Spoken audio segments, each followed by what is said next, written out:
കൊച്ചി കലൂരിൽ ഇന്നലെ രാത്രി യുവാവിനെ കുത്തിപ്പരിക്കേൽപ്പിച്ച പ്രതികൾ പിടിയിലായിരിക്കുന്നു.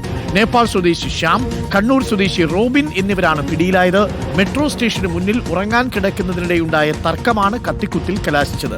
ശരണുണ്ട് കൂടുതൽ വിവരങ്ങളുമായി. Sharan, very good morning Sharan. ഇപ്പോൾ പ്രതിയെ പിടികൂടിയിരിക്കുന്നു എന്ന വിവരമാണ് വരുന്നത്. ഇന്നലെ രാത്രിയിലായിരുന്നു സംഭവം. എന്താണ് ഇവരുടെയൊക്കെ പണി? നമ്മൾ എന്തെങ്കിലും വിവരങ്ങൾ അറിഞ്ഞു? ഇതൊക്കെ തന്നെയാണോ പണി ശരൺ?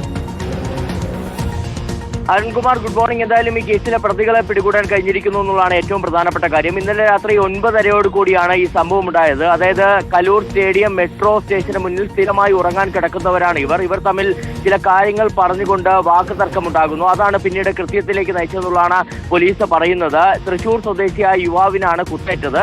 അതായത് വാക്ക് തർക്കമുണ്ടാകുന്നു. അതിന് തൊട്ടു പിന്നാലെ പ്രതികൾ കയ്യിൽ കരുതിയിരുന്ന കത്തി ഉപയോഗിച്ച് കുത്തുകയായിരുന്നു. അങ്ങനെ തൃശൂർ സ്വദേശിയായ യുവാവിനെ ആശുപത്രിയിൽ പ്രവേശിപ്പിച്ച് അദ്ദേഹത്തിന്റെ ആരോഗ്യസ്ഥിതി തൃപ്തികരമെന്നുള്ളതാണ് നമുക്ക് മനസ്സിലാക്കാൻ കഴിഞ്ഞിരിക്കുക. ഇതിനിടയിൽ ഈ രണ്ട് പ്രതികളും അവിടെ നിന്ന് രക്ഷപ്പെടുന്നു. പിന്നീട് അർദ്ധരാത്രിയോടുകൂടി എറണാകുളം ബസ് സ്റ്റാൻഡ് പരിസരത്ത് നിന്നാണ് ഈ രണ്ടു പേരെയും പിടികൂടിയിരിക്കുന്നത്. നേപ്പാൾ സ്വദേശി ശ്യാം, കണ്ണൂർ സ്വദേശി റോബിൻ എന്നിവരെയാണ് പാലാരിവട്ടം പോലീസ് പിടികൂടി. ഇവരിപ്പോൾ സ്റ്റേഷനിലെത്തിച്ച് വിശദമായി തന്നെ ചോദ്യം ചെയ്യുന്നുണ്ട്.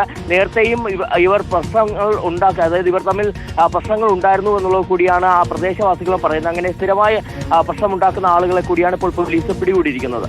ഓക്കെ, തൃശൂർ സ്വദേശിക്കാണ് കുത്തേറ്റത്. ഇന്നലെ രാത്രിയാണ് സംഭവം.